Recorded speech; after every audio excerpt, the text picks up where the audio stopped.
The dust cloud from the approaching train was visible for miles across the Kansas prairie, and Nathaniel Turner had been watching it for the better part of an hour from her cramped seat by the window. She pressed her gloved hand against the glass, feeling the rhythmic vibration of the locomotive as it slowed, the whistle piercing the late afternoon air of September 1876. Her heart hammered against her corset, each beat a reminder that she was about to meet a man she had never seen, a man she had agreed to marry through nothing more than carefully penned letters and the desperate need to escape her overbearing aunt's Boston household. The train lurched to a stop at the Centralia station, and Nathaniel smoothed down her traveling dress, a modest gray affair that had seen better days. Her trunk contained her only possessions, a meager collection of dresses, books, and the small locket her mother had given her before dying of consumption 3 years prior. She took a deep breath, gathering her carpetbag and reticule, and made her way down the narrow aisle as other passengers began to disembark. The conductor helped her down the steep steps, and the moment her boots touched the wooden platform, the reality of what she had done crashed over her like a wave.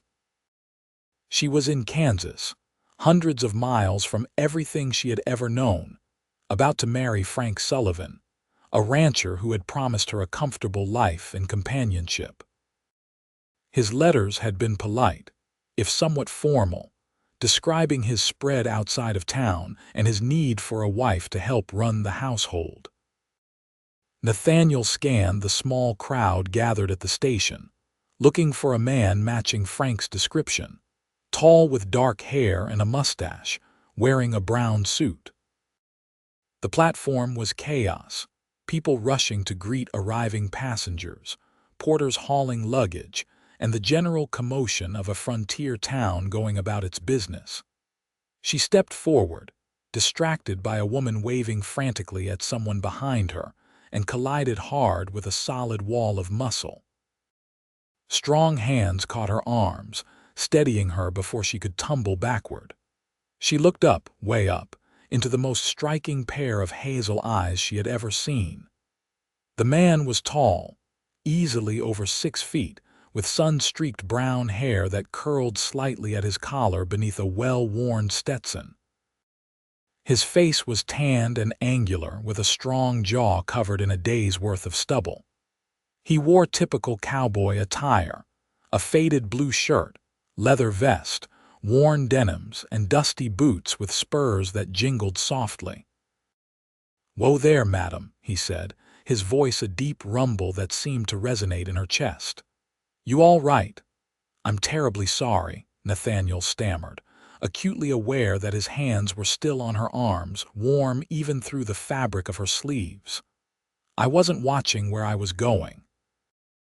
"No harm done," he said, and she could see amusement dancing in his eyes. "You looking for someone?" "Yes, actually. A Mr. Frank Sullivan. I'm supposed to meet him here." Something shifted in the cowboy's expression, a flicker of recognition followed by what might have been concern. Before he could respond, a sharp voice cut through the noise. "You there? Girl, are you Nathaniel Turner?" Nathaniel turned to see a tall, thin man pushing through the crowd. He matched Frank's description perfectly, dark hair, mustache, brown suit, but there was something in his face that made her stomach clench.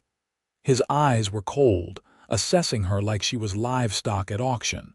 When he reached her, he didn't smile. "I'm Frank Sullivan," he said brusquely.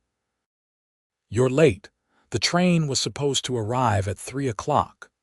"The train was delayed in Abilene," Nathaniel explained, feeling suddenly very small. "I apologize for any inconvenience." Frank grunted, his gaze sweeping over her in a way that made her skin crawl. "You'll do, I suppose."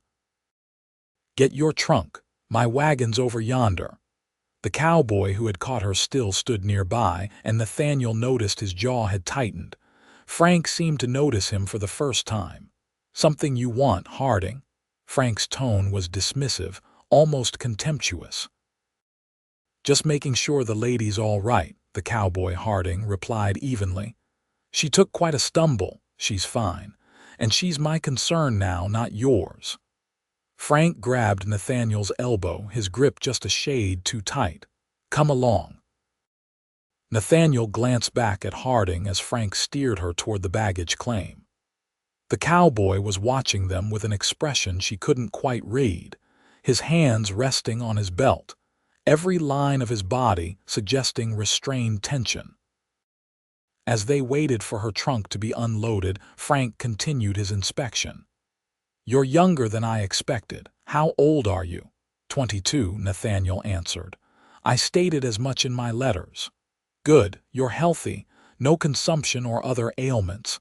"I'm perfectly healthy, Mr. Sullivan." "Frank, you'll call me Frank. We're to be married day after tomorrow. Pastor's expecting us Friday morning." Day after tomorrow. The words echoed in her mind with the finality of a cell door clanging shut. In her letters, Frank had suggested they take some time to get acquainted before the wedding. Apparently that plan had changed. "I had understood we might wait a few weeks," Nathaniel ventured carefully. "What for? We made an agreement. The sooner it's done, the better. I need a wife, not a house guest." His tone brooked no argument. A porter brought her trunk, and Frank hoisted it with ease, carrying it toward a wagon hitched to two sturdy horses. The wagon bed was filled with supplies, sacks of flour and grain, tools, and other ranch necessities.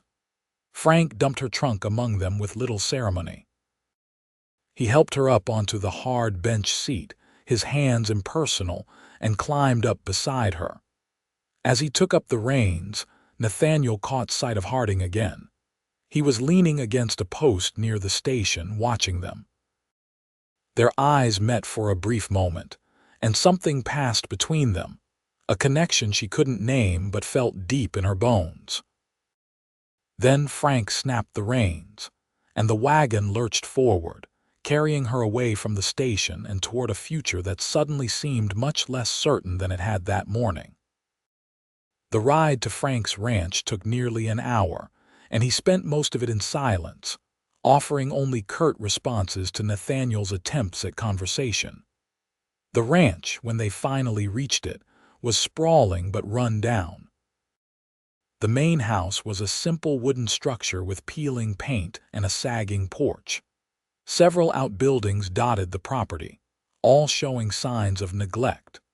A few ranch hands glanced up from their work as the wagon rolled past, their expressions curious but not particularly welcoming. Frank stopped the wagon in front of the house and jumped down. "Kitchen's through there," he said, gesturing vaguely as he hauled her trunk up the steps. "Bedroom's upstairs. You'll sleep in the spare room until we're married. I expect breakfast at 5, dinner at noon, supper at 6. I've got 3 hands working for me. They'll need feeding too." He dropped her trunk in a small, sparsely furnished room on the second floor and left without another word. Nathaniel stood in the doorway, looking at the narrow bed, the single chair, and the washstand with a cracked mirror. The window overlooked the yard, where she could see Frank talking to one of his men, gesturing sharply. She sank onto the bed, the full weight of her situation pressing down on her. What had she done? In her eagerness to escape her aunt's house, to escape the drudgery of being an unpaid servant and the constant criticism, she had leaped at Frank's offer without truly considering what it might mean. His letters had been so different, warmer, more welcoming. Either he was a skilled liar, or something had soured him on their arrangement. That night, Nathaniel cooked supper for Frank and his 3 ranch hands. The men ate in silence, shoveling food into their mouths without comment. Frank made no introduction, didn't even tell her their names. When they finished, they simply left their plates on the table and walked out. Frank lingered only long enough to say, "Clean this up. I'll be in my office." Nathaniel washed dishes in the kitchen, fighting back tears. She told herself she was simply tired from the journey, overwhelmed by the changes. Things would look better in the morning. She would adjust. Women did it all the time, didn't they? Made lives in hard places with hard men. But that night, lying in the unfamiliar bed, listening to the unfamiliar sounds of the ranch, all she could think about were those hazel eyes and the warmth of strong hands catching her before she fell. The next morning, Nathaniel rose before dawn to start breakfast. She found the kitchen barely stocked, with limited ingredients to work with, but she managed to produce biscuits, bacon, and eggs. Frank appeared exactly at 5, sat down, and ate without speaking. When he finished, he stood and said, "I'm riding out to check the herd. I'll be back for dinner. Make something decent." And he was gone. Nathaniel spent the morning exploring the house, which desperately needed a woman's touch, or anyone's touch, really. Dust coated every surface, cobwebs hung in corners, and the windows were so grimy they barely let in light. She found cleaning supplies and set to work, grateful for something to occupy her hands and mind. Around mid-morning, she heard horses in the yard and looked out to see a wagon pulling up. 2 women sat on the bench seat, both in simple calico dresses and bonnets. Nathaniel wiped her hands on her apron and went to the door. "Hello there." The older of the 2 women called out cheerfully. She was perhaps 40, with a round, kind face and graying hair. "You must be Miss Turner. I'm Dorothy Hayes, and this is my daughter, Sarah. We live on the neighboring ranch to the east. Please come in," Nathaniel said, grateful for friendly faces. "Though I must warn you, the house isn't exactly presentable." Dorothy waved a hand dismissively. "Oh, honey, we know how Frank keeps house. That's partly why we're here. Heard you'd arrived yesterday, and we thought you might appreciate some company and some supplies." The 2 women brought in a basket laden with fresh bread, preserves, and vegetables from their garden. They settled at the kitchen table, which Nathaniel had scrubbed clean that morning, and Sarah poured coffee from the pot Nathaniel had kept warm on the stove. "So," Dorothy said gently, "how are you managing?" Something in her tone, the genuine concern, made Nathaniel's carefully constructed composure crack. To her horror, tears began to stream down her face. "I've made a terrible mistake," she whispered. Dorothy reached across the table and took her hand. "Tell us." The whole story poured out. The letters, so different from the man she had met. Frank's coldness, his demands, the rushed wedding. Sarah and Dorothy exchanged knowing looks. "Frank Sullivan is not a kind man," Dorothy said carefully. "I won't lie to you, dear. He's known for being harsh with his workers and his animals. His first wife left him after only 6 months of marriage." Nathaniel's head snapped up. His first wife? He never mentioned being married before. "I'm not surprised," Sarah said quietly. She was younger than Nathaniel, perhaps 19, with her mother's kind eyes. "She went back east. Some say he was cruel to her, though she never spoke of it publicly." "What should I do?" Nathaniel asked, feeling panic rise in her chest. "I have no money for a train ticket back to Boston. I have nothing." Dorothy squeezed her hand. "You have options, dear. You're not married yet. You could find work in town. Mrs. Peterson, who runs the boarding house, is always looking for help. Or you could come stay with us until you figure things out. We have room." "But the agreement," Nathaniel protested. "I signed papers. Frank paid for my train ticket." "An agreement to marry isn't a marriage," Dorothy said firmly. "If you don't want to marry him, don't. Yes, there might be some social consequences, but better a little gossip than a lifetime of misery." They talked for another hour, Dorothy and Sarah painting a clearer picture of Centralia and its inhabitants. They mentioned Harding, too, the cowboy from the station. "That would be Harrison Harding," Dorothy said with a smile. "He runs a horse ranch about 5 miles south of here. Finest horses in the county, maybe in all of Kansas. He's got a good reputation, fair to his workers, honest in his dealings. He's been courted by half the eligible women in the county, but he's never shown interest in settling down. He seemed very kind, Nathaniel said, trying to keep her tone neutral. Sarah grinned. And handsome as the devil. Those Harding boys got all the good looks in their family. His younger brother Henry is nearly as striking. Sarah, Dorothy chided, but she was smiling. Don't fill the poor girl's head with nonsense. But it wasn't nonsense. Nathaniel couldn't stop thinking about those few moments on the platform, the concern in Harrison's eyes when Frank had grabbed her arm, the way he had watched them leave. Dorothy and Sarah departed before noon, making Nathaniel promise to visit them soon and reminding her that she had options. Nathaniel returned to her cleaning with a lighter heart, but that lightness evaporated when Frank returned for dinner. He was in a foul mood, complaining about the food, the cleanliness of the house, and various other grievances. As Nathaniel cleared the plates, he said, "Tomorrow after the wedding, you'll need to understand how things work here. I'm the head of this household, and what I say goes. I don't tolerate back talk or laziness. You'll earn your keep or you'll regret it." The threat was clear, and Nathaniel felt something harden inside her. She set down the plates carefully and turned to face him. "Mr. Sullivan, I've been thinking about our arrangement." His eyes narrowed. "What about it?" "I don't think we'll suit. I believe it would be best if I found other accommodations and we called off the wedding." The change in Frank was instantaneous and terrifying.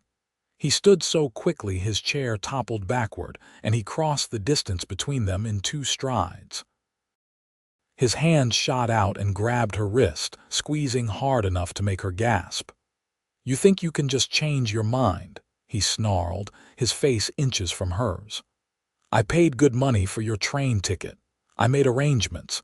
You signed an agreement and you'll honor it." "You're hurting me," Nathaniel said, trying to keep her voice steady despite her fear.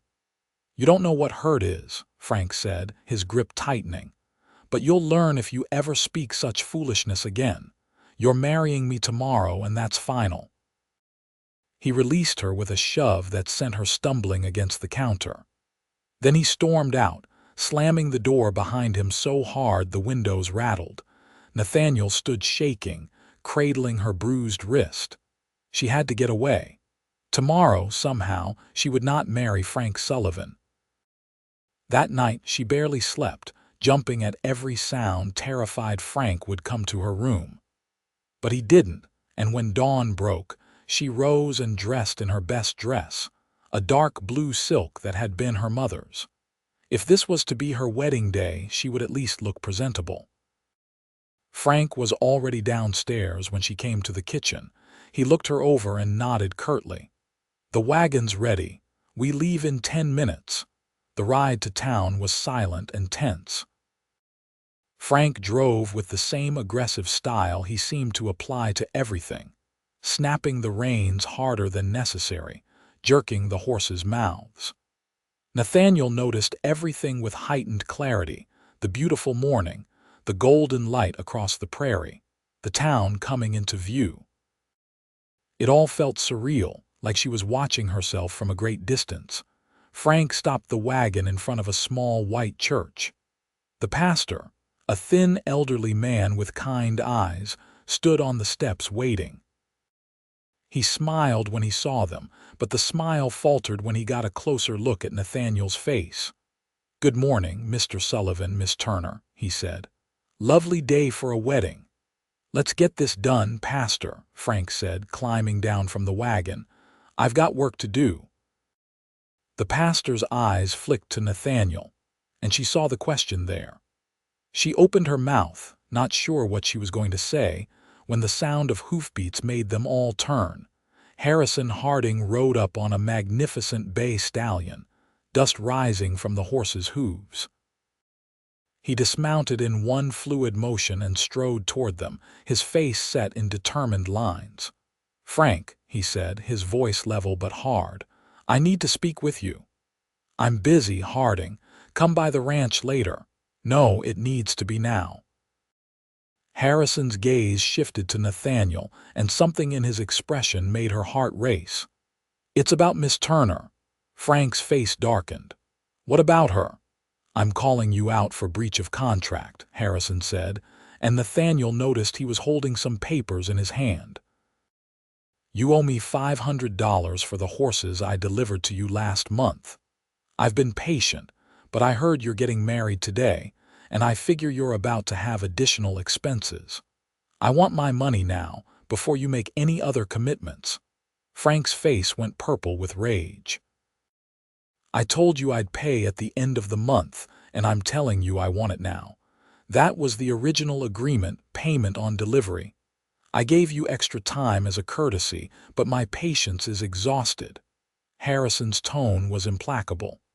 "I don't have that kind of cash on hand," Frank blustered.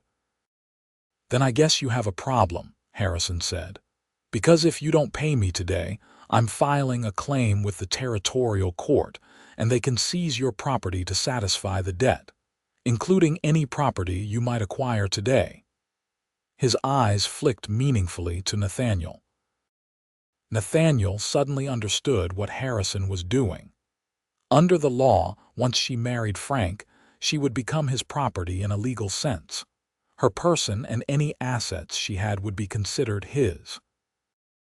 But if Frank had significant debts that could be called in, debts that might result in property seizure, any prudent man would settle his accounts before taking on a wife. The pastor seemed to understand too.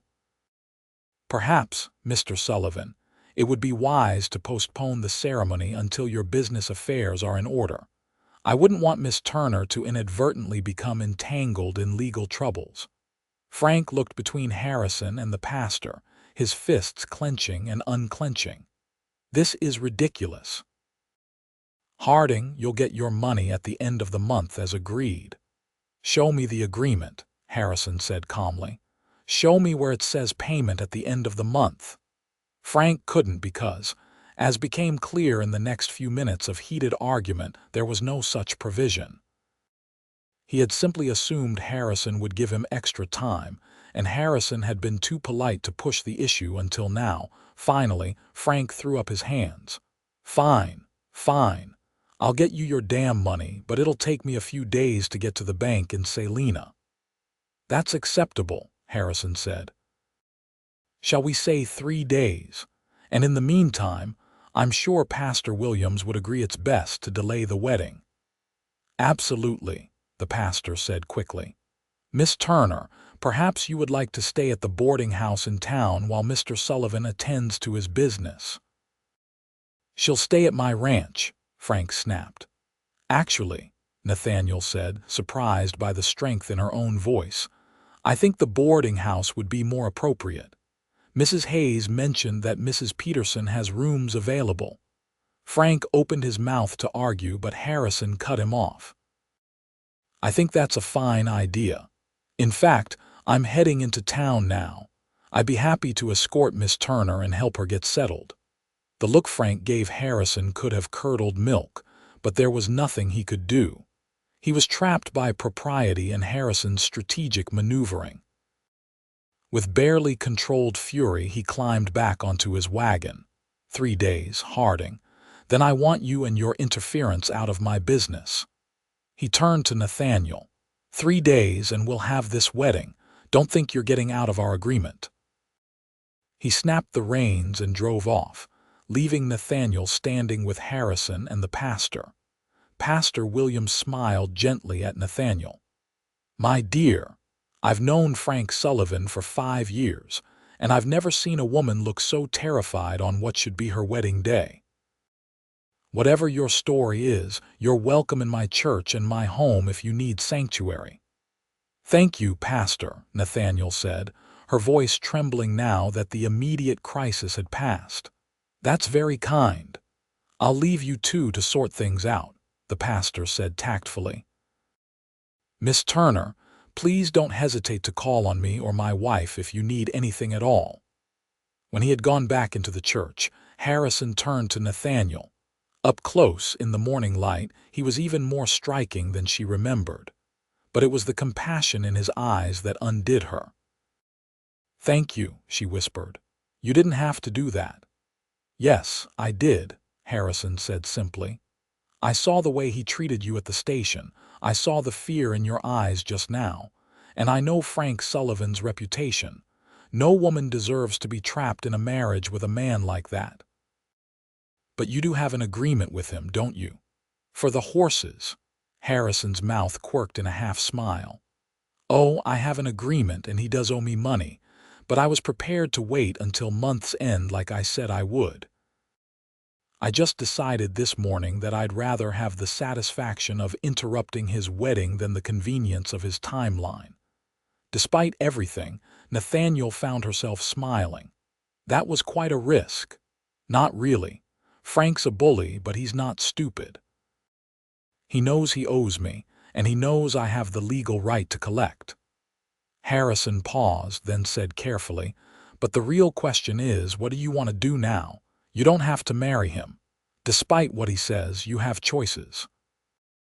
Nathaniel looked down at her hands, at the bruises on her wrist that were turning purple.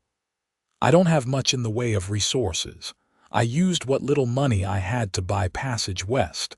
I thought I was coming to a better life. May I see your wrist?" She extended her arm, and Harrison's jaw tightened when he saw the finger-shaped bruises. "He did this last night when I suggested we call off the wedding."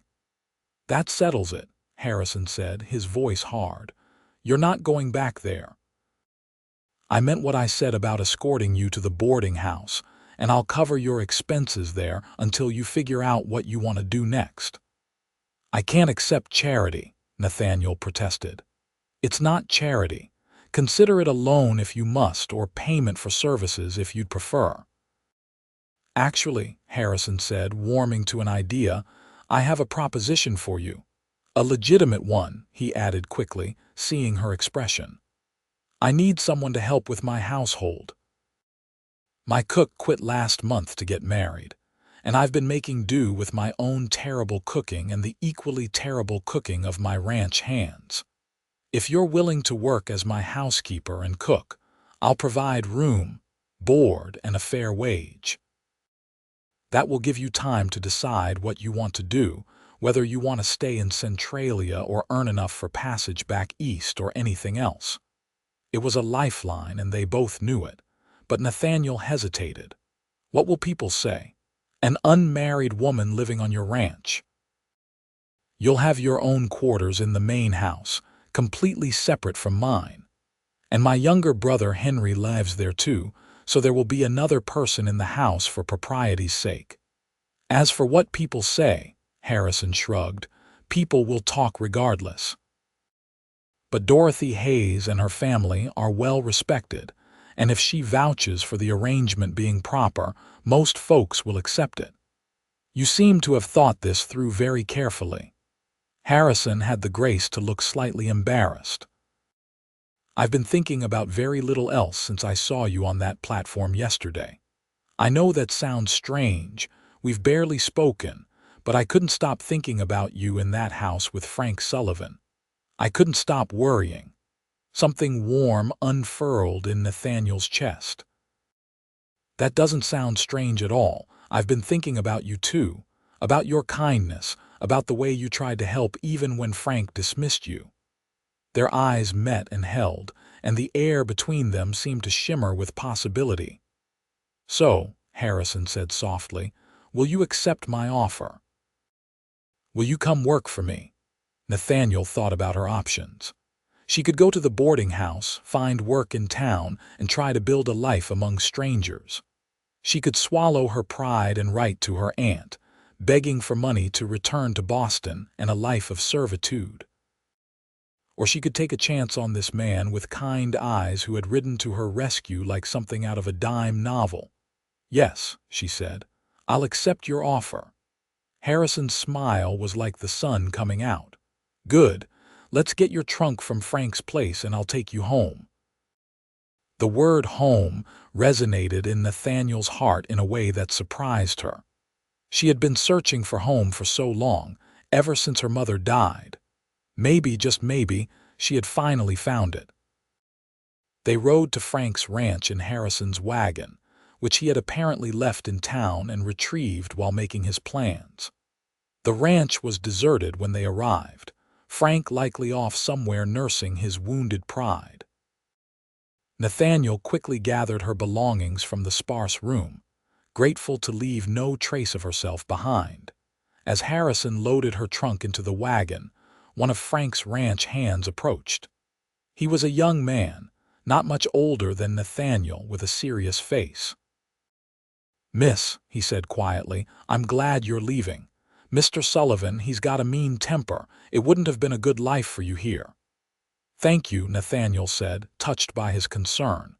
"If you're looking for work," Harrison said to the young man, "I'm always in need of good hands.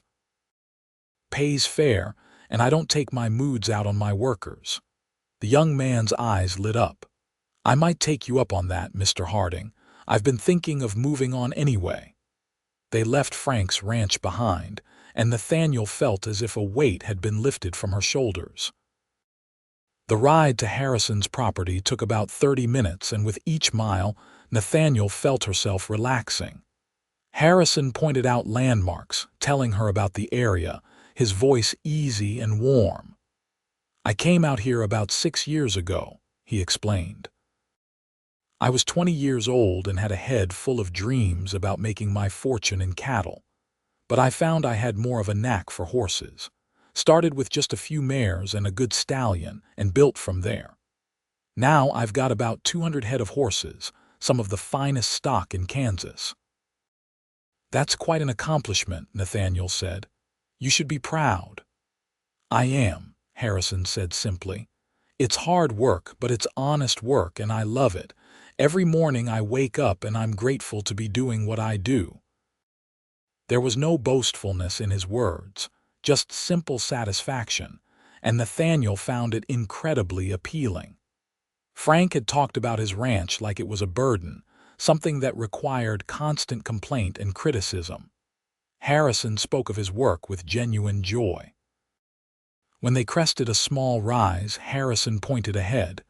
"There it is, home." Nathaniel caught her breath. The ranch spread before them was beautiful. The main house was a 2-story structure built of honey-colored wood, with a wide wraparound porch and large windows that would let in plenty of light. The outbuildings were well maintained, painted white with red trim. Corrals held dozens of horses in various colors, their coats gleaming in the afternoon sun. Everything spoke of care and pride of ownership. "Harrison, it's wonderful," Nathaniel said sincerely. He looked pleased. "Thank you. I've put a lot of work into making it a real home, not just a place to sleep. Come on, I'll show you around." He helped her down from the wagon, and Nathaniel was acutely aware of his hands on her waist, strong and sure. He held on just a moment longer than necessary, and when their eyes met, she saw her own awareness reflected there. A younger man emerged from the barn, tall and broad-shouldered with dark hair and bright blue eyes. He bore enough resemblance to Harrison that Nathaniel knew this must be Henry. "Harry," the young man called, using what was clearly a nickname. "You're back, and you've brought company. Henry, this is Miss Nathaniel Turner. She's going to be our new housekeeper and cook. Nathaniel, my younger brother, Henry." Henry's eyes widened slightly, but he recovered quickly and swept off his hat. "Pleased to meet you, Miss Turner. Please tell me you can cook better than Harry, because I'm getting mighty tired of burned beans and hard biscuits." Nathaniel laughed. "I can promise you that at least." "Thank the Lord," Henry said with exaggerated relief. "Let me help with your trunk, Miss Turner." As the brothers carried her belongings inside, Nathaniel followed, taking in every detail. The interior of the house was as well maintained as the exterior. The main room was spacious, with comfortable furniture and a large stone fireplace. The kitchen was surprisingly modern, with a good stove and plenty of workspace. Everything was clean but had the slightly disorganized look of men living without a woman's touch. Harrison showed her to a bedroom on the first floor, tucked at the back of the house. It was larger than the room at Frank's ranch, with a real bed, a dresser, a wardrobe, and a window overlooking the horse corrals. "This was meant to be a guest room," Harrison explained, "but we've never had overnight guests, so it's yours for as long as you need it. There's a washroom just down the hall. Henry and I sleep upstairs, so you'll have privacy down here." "It's perfect," Nathaniel said, running her hand over the colorful quilt on the bed. "Thank you, Harrison." He smiled, and she noticed he had a dimple in his left cheek when he really smiled. "No, thank you. You're solving a real problem for us." We were about to resort to hiring old Jim from town, and his cooking is legendary for all the wrong reasons. Over the next few hours, Nathaniel settled into her new quarters and took stock of the kitchen. She found the pantry reasonably well stocked with staples, and there was a good root cellar. By late afternoon, she had prepared a supper of fried chicken, mashed potatoes, green beans, and fresh biscuits. When she called the brothers to the table, their expressions when they saw the spread made all her effort worthwhile. "Miss Turner," Henry said reverently, "I think I'm in love." Harrison shot him a look that made Henry grin unrepentantly. They sat down to eat, and the appreciation on both men's faces as they tasted her cooking warmed Nathaniel's heart. "This is incredible," Harrison said. "Where did you learn to cook like this?" "My mother taught me before she died," Nathaniel said. "And then I spent 3 years keeping house for my aunt in Boston. She was very exacting, so I learned to do things properly." "Well, we're grateful for her exacting standards," Henry said, reaching for another biscuit. "Harry, you should give Miss Turner a raise immediately." "I haven't even discussed wages yet," Harrison said, looking embarrassed. "Nathaniel, what would you consider fair?" They negotiated a salary that was more than generous, along with room and board. Nathaniel tried to argue for less, but Harrison was firm. "You're worth every penny," he said. "And besides, this way you can save money for whatever you decide to do in the future." After supper, Henry excused himself to check on a mare that was close to foaling. Harrison helped Nathaniel clear the dishes, working alongside her in comfortable silence. "I should probably tell you," Harrison said as they washed up. "Frank is going to cause trouble over this. He's not the type to let something go, especially when he feels he's been made to look foolish." "I know," Nathaniel said quietly. "I'm sorry to bring problems to your door." "Hey," Harrison said gently, touching her arm to make her look at him. "You didn't bring anything but good things to my door. Frank's problems are his own making. I just want you to be prepared. And I want you to know that you're safe here. I won't let him hurt you." The sincerity in his voice, the protectiveness, made Nathaniel's eyes sting with tears. "Why are you being so kind to me? You don't even know me." Harrison was quiet for a moment, choosing his words carefully. "When you bumped into me at the station when I caught you, I felt something. I know that sounds foolish. Love at first sight is something for story books, but I felt a connection. And then when I saw the fear in your eyes as Frank hauled you away, I knew I had to do something. I couldn't just stand by and let you walk into a bad situation if I could prevent it." "It doesn't sound foolish," Nathaniel whispered. "I felt it too, that connection. I've been thinking about you constantly since yesterday, wondering if I imagined the way you looked at me." "You didn't imagine it," Harrison said. His hand was still on her arm, warm through the fabric of her sleeve. "Nathaniel, I know this is complicated. You just escaped one marriage arrangement, and the last thing you probably want is another man pursuing you. But I need you to know I'm interested. Very interested. I'd like the chance to court you properly, to give you time to get to know me without pressure or obligation. And if, after that, you decide I'm not for you, I'll accept it and we'll remain friends and employer and employee. But I had to tell you how I feel." Nathaniel's heart was racing. I'd like that. The courting, I mean, getting to know you because I'm interested too, Harrison. More than I probably should be after everything that's happened. Harrison's smile was radiant. Then we'll take it slow. No rushing, no pressure. We'll just see where this goes. He squeezed her arm gently and then released her, stepping back to give her space. The loss of his touch was almost physical, but Nathaniel appreciated his restraint. He was giving her control, letting her set the pace, and after the powerlessness she had felt with Frank, that was an incredible gift. The next few days fell into a comfortable rhythm. Nathaniel rose early to prepare breakfast for the brothers and the ranch hands, men who were respectful and appreciative of her cooking. She spent her days keeping the house, preparing meals, and gradually learning the rhythms of the ranch. In the evenings, after supper, she would often sit on the porch with Harrison and Henry, talking about everything and nothing. Harrison was true to his word about courting her properly. He brought her wildflowers from the prairie. He took her on walks around the property, showing her the horses and telling her their individual personalities.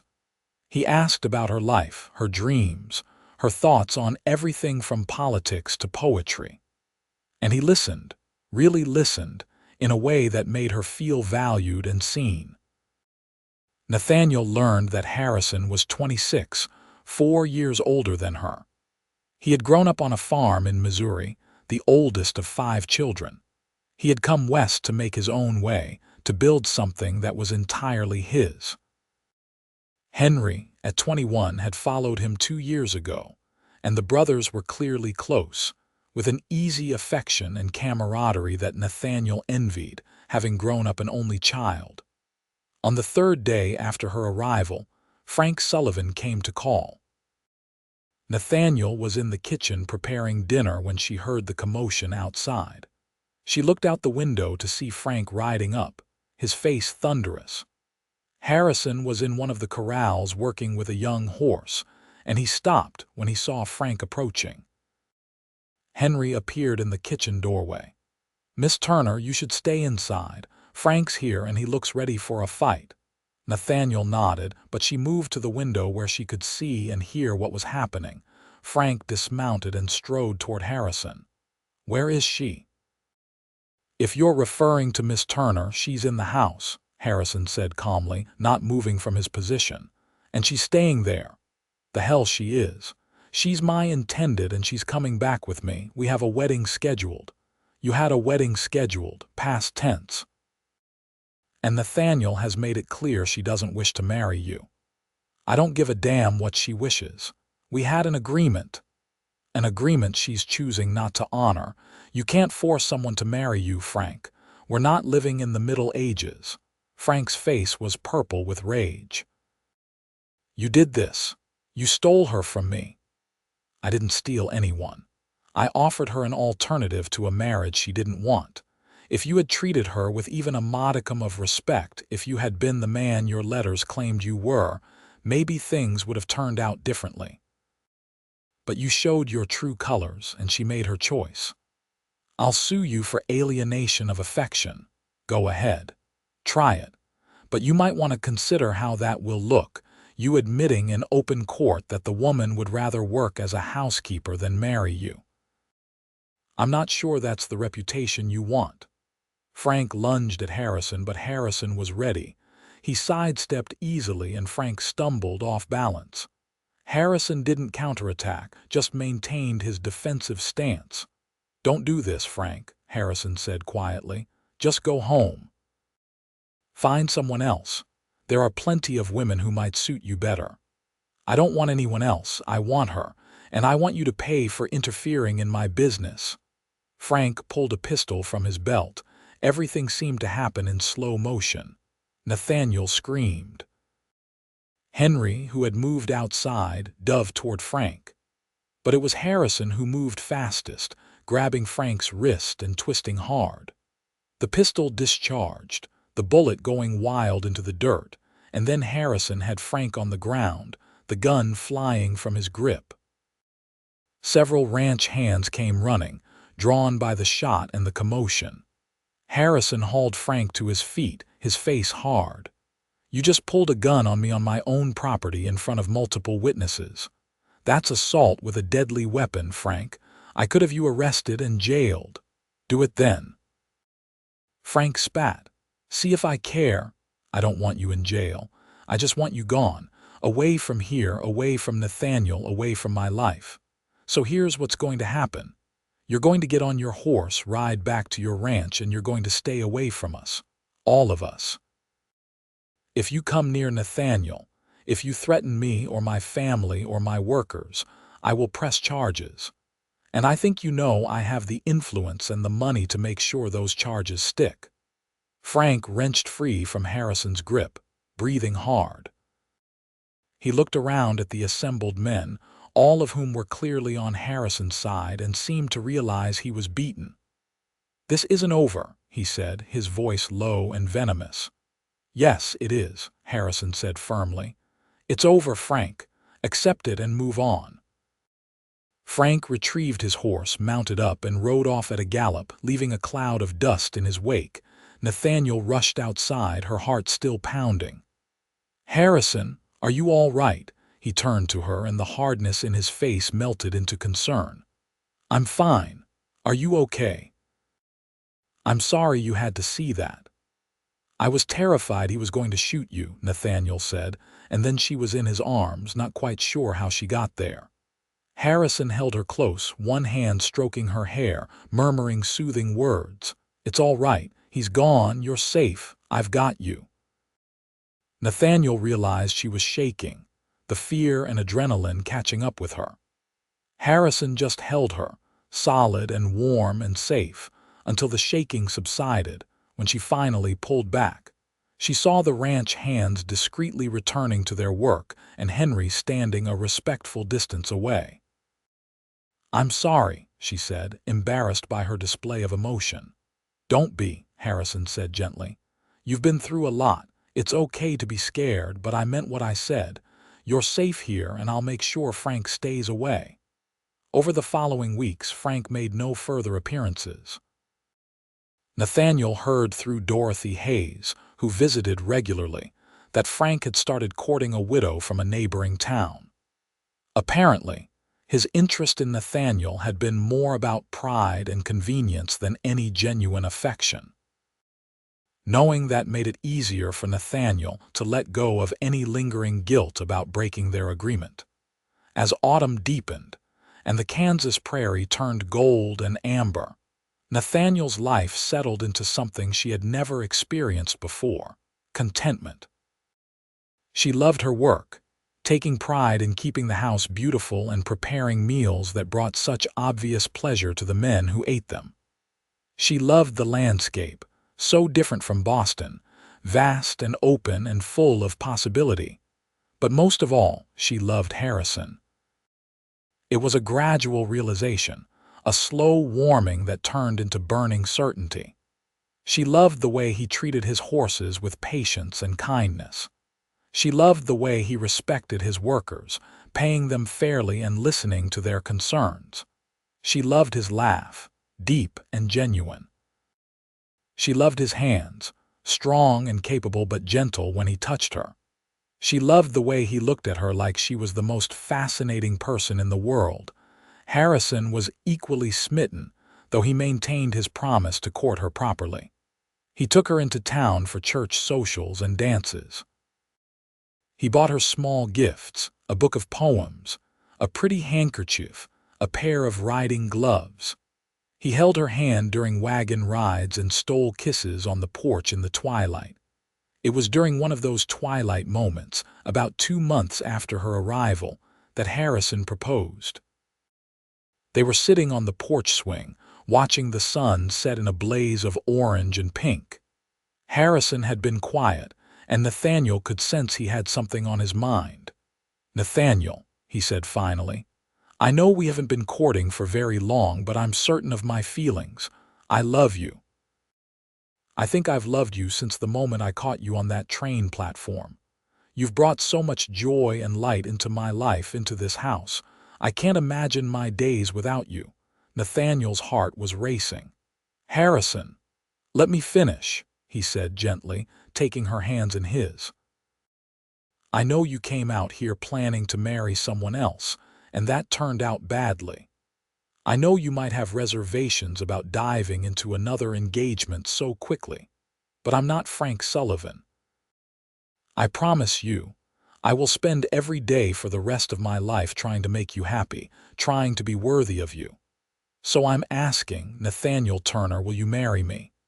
Will you be my wife, not because of some contract or agreement, but because we love each other?"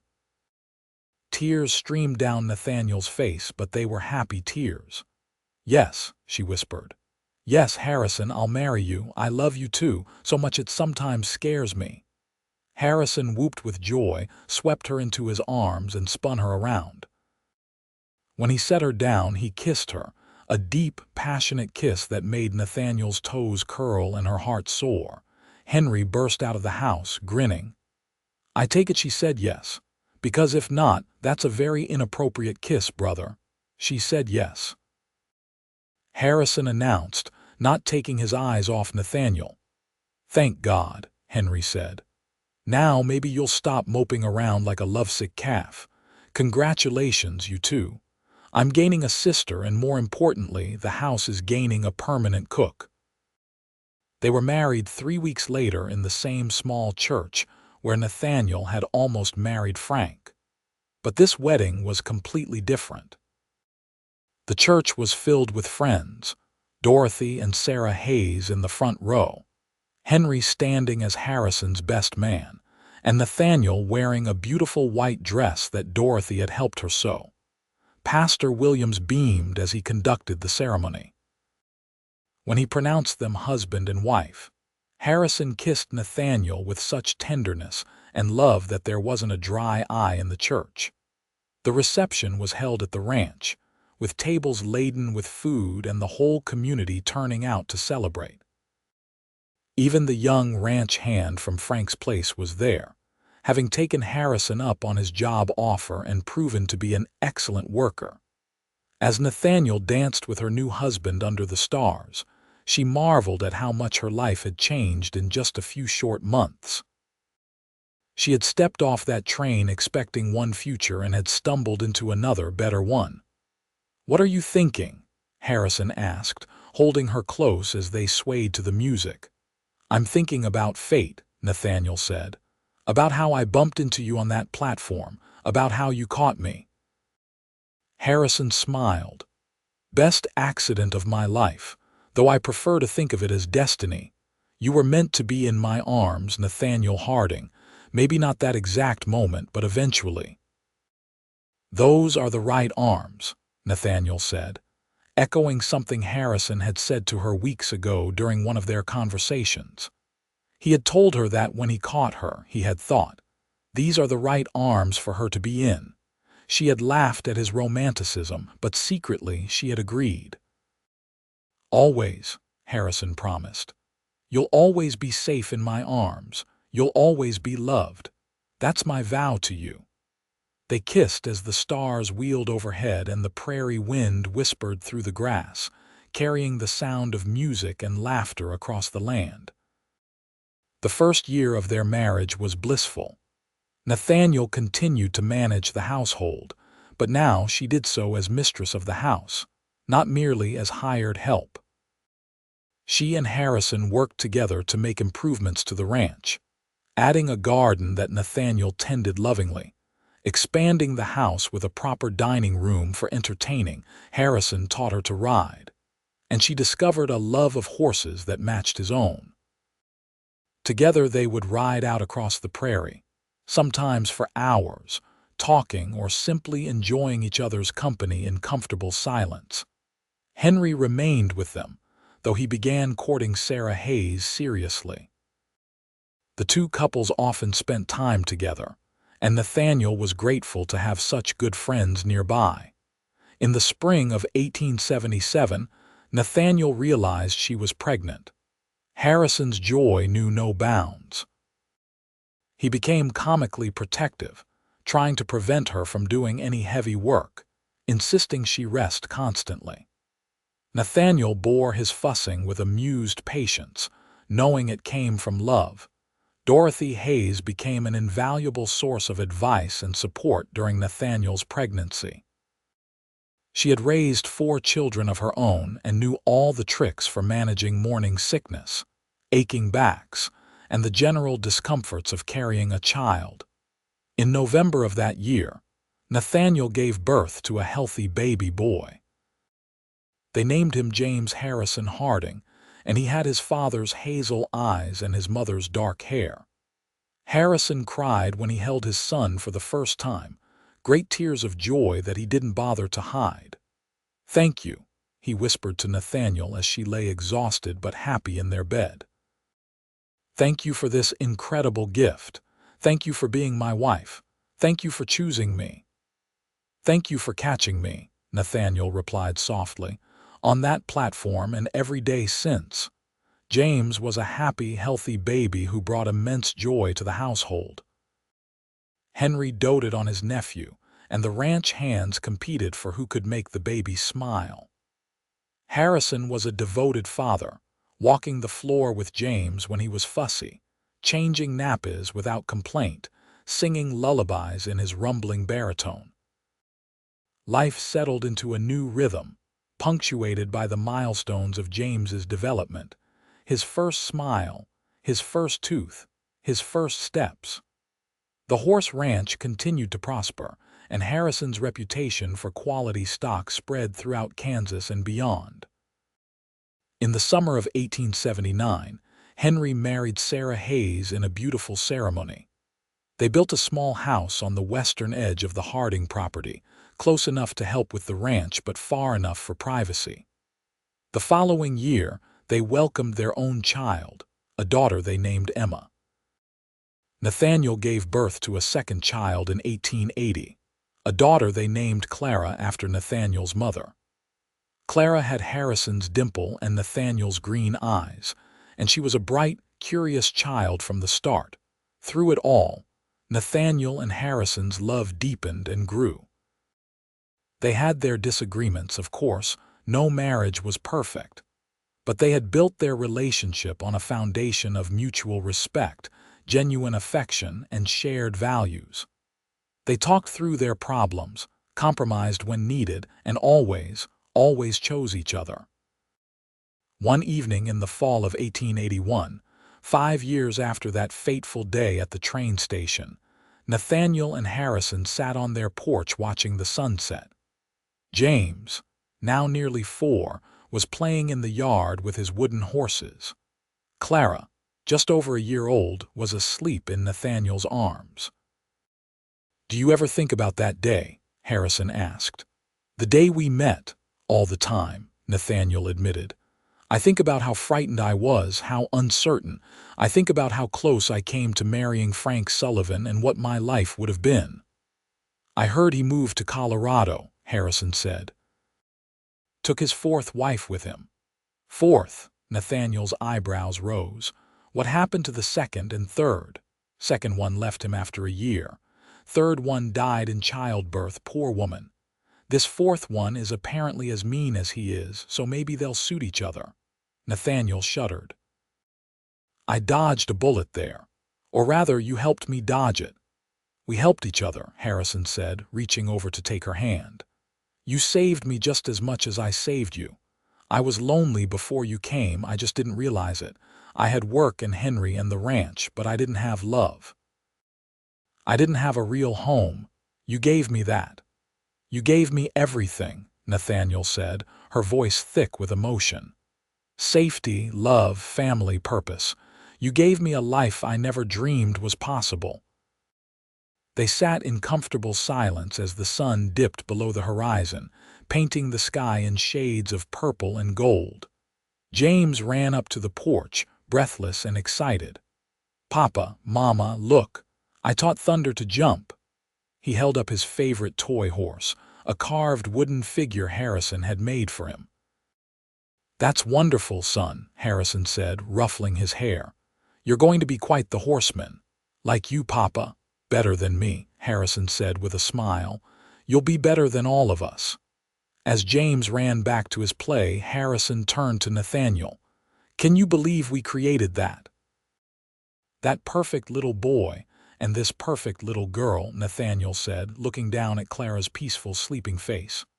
"We're very lucky." "Not luck," Harrison said. "Blessing. We're very blessed." The years continued to pass in a blur of happiness. James grew into a tall, strong boy with a natural gift for horses that exceeded even his father's. Clara became a spirited, intelligent girl who loved books and learning. Nathaniel and Harrison added one more child to their family in 1883, another son they named William. The ranch expanded and prospered. Harrison took on more workers, built new barns and corrals, and established a breeding program that became famous throughout the region. Harding horses were known for their strength, speed, and excellent temperaments, and buyers came from as far as Texas and Missouri to purchase his stock. Through droughts and harsh winters, through the challenges of raising children and running a business, Nathaniel and Harrison faced everything together. Their love, which had started with a collision on a train platform, had grown into something deep and abiding, a partnership of equals, a romance that never faded. Henry and Sarah remained close, their family growing to include 3 children who were constant playmates for James, Clara, and William. The two families spent holidays and birthdays together, building traditions that would be passed down through generations. Dorothy Hayes became like a mother to Nathaniel, filling the void left by her own mother's death. When Dorothy passed away peacefully in her sleep in 1885, Nathaniel grieved deeply, but was grateful for the years of love and guidance the older woman had provided. As the 1880s drew to a close and the new decade approached, Nathaniel sometimes reflected on the young woman who had stepped off that train in September 1876, so frightened and uncertain. She barely recognized that girl now.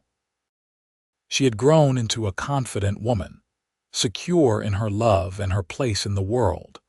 On their 10th wedding anniversary in 1886, Harrison surprised Nathaniel with a trip to Kansas City. It was the first time they had left the ranch for more than a day trip in years, and Nathaniel was giddy with excitement. They stayed in a fine hotel, ate in elegant restaurants, attended a play at the theater, and spent their evenings making love like newlyweds. On their last night before returning home, they walked along the river hand in hand under a full moon. "Happy?" Harrison asked. "Deliriously," Nathaniel replied. "This has been wonderful, but I'll be glad to get home to the children." "Me too," Harrison admitted. "As much as I've enjoyed having you all to myself, I miss them." "We're getting old," Nathaniel teased. "We'd rather be home with our children than out having adventures. We're not old. We're just blessed with a life we love." Harrison pulled her into his arms. "And I'd take our life over any adventure, every single time." They kissed under the moonlight, and Nathaniel marveled once again at her good fortune. This man, this beautiful, kind, loving man, was hers, and she was his, forever. When they returned to the ranch, their children ran to greet them. James at 10, now nearly as tall as Nathaniel. Clara at 6, chattering excitedly about everything that had happened while they were gone, and William at 3, clinging to his father's leg. Henry and Sarah had stayed at the ranch to watch the children, and the house was in perfect order. That night, after the children were in bed and Henry and Sarah had returned to their own home, Nathaniel and Harrison sat in their bedroom, unpacking their things. "I have something to tell you," Nathaniel said, a smile playing at her lips. Harrison looked up from the suitcase he was emptying. "What's that?" "I'm pregnant again. About 3 months along, I think." Harrison's whoop of joy could probably be heard in the next county. He swept Nathaniel into his arms, spinning her around just as he had the night they got engaged 10 years before. Another baby. Nathaniel, that's wonderful. Are you feeling all right? Do you need to sit down? Should you be helping unpack? Nathaniel laughed. I'm fine. Perfectly healthy. And I'm not an invalid. I can unpack a suitcase. I know. I just worry. I can't help it. I know you can't, Nathaniel said fondly. And I love you for it. Their fourth child, a daughter they named Dorothy after their dear friend, was born in early 1887. She had Harrison's dimple and a sunny disposition that brought joy to everyone around her. As the children grew, Nathaniel and Harrison took care to instill in them the values that had guided their own lives: kindness, honesty, hard work, and respect for others. They told the children the story of how they met, editing out the scarier parts when they were young but being more honest as they grew older. James, in particular, was fascinated by the story. So, Mama, you were going to marry that mean Mr. Sullivan, but then you met Papa and everything changed. That's right, Nathaniel confirmed. Sometimes things don't work out the way we plan, but that's not always a bad thing. If I had married Mr. Sullivan, I never would have met your father. I never would have had you and your sisters and brother. So even though I was scared at the time, I'm grateful things worked out the way they did. Papa saved you, James said with the certainty of youth. Actually, Harrison interjected, we saved each other. That's what love is, James. Two people making each other better, making each other's lives richer. Remember that when you're old enough to court a girl. As James entered his teenage years, he began working on the ranch in earnest, learning the business from the ground up. He had inherited his father's way with horses and his mother's head for figures, a combination that promised well for the future of the ranch. Clara, meanwhile, showed an aptitude for teaching. She was patient with her younger siblings, explaining things clearly and never losing her temper. Nathaniel and Harrison discussed sending her to normal school when she was old enough to train as a teacher. William was the adventurer of the family, always exploring, always getting into minor scrapes, but with such charm and good nature that it was hard to stay angry with him. Little Dorothy followed her big brother everywhere, her hero worship obvious to all. In 1893, when James was 17, he announced his intention to court the daughter of a neighboring rancher. Harrison and Nathaniel approved, and over the next year they watched with bittersweet pride as their eldest son fell in love. We're getting old, Nathaniel said to Harrison one night as they prepared for bed. Our son is courting. Soon we'll be grandparents. Speak for yourself, Harrison said, pulling her close. I'm in my prime, and you, Mrs. Harding, are more beautiful now than the day I met you. Flatterer, Nathaniel accused, but she was pleased. It's not flattery if it's true. You are beautiful, not just your face, though that's lovely. But your spirit, your kindness, your strength, you amaze me every day. After 17 years of marriage, Harrison could still make her blush. I love you, she whispered. I love you too, always and forever. James married his sweetheart in 1895, in a wedding that rivaled Harrison and Nathaniel's own. The young couple built a house on the ranch, and James took on more and more responsibility for the day-to-day operations, allowing Harrison to focus on breeding and training. In 1897, Nathaniel and Harrison became grandparents for the first time when James and his wife welcomed a son. Holding his grandson, Harrison had tears in his eyes. Our legacy, he said softly. This little boy is our legacy, Nathaniel. Ours and James's and everyone who came before us. Clara went off to normal school in 1898, returning 2 years later as a certified teacher.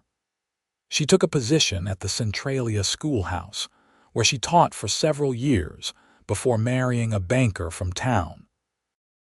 William, true to his adventurous nature, joined the army, serving with distinction before returning home to help run the ranch. Dorothy, their youngest, inherited her mother's love of books and her father's business acumen.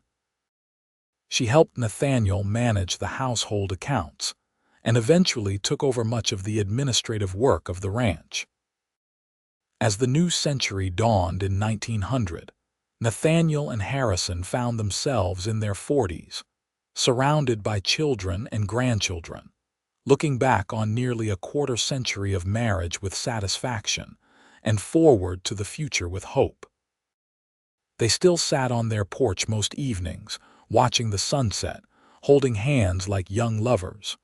The ranch had grown beyond Harrison's wildest dreams. The house had been expanded twice to accommodate their growing family. Their children were happy and settled. Life was good. "Do you ever regret it?" Nathaniel asked one evening. Taking in a desperate mail-order bride who was running from a bad situation, Harrison pulled her closer. "Not for one single second. You are the best thing that ever happened to me, Nathaniel. You are the best thing. Every day with you is a gift. Even the hard days, the times when the crops failed or the children were sick or we argued about money, especially those days," Harrison said firmly, "because we got through them together.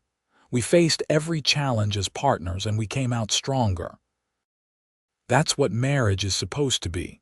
Nathaniel rested her head on his shoulder, content. "I'm so glad I bumped into you on that platform. I'm so glad you caught me." "Those arms were always meant to catch you," Harrison said softly. "Those arms were always the right arms. I knew it then, and I know it now."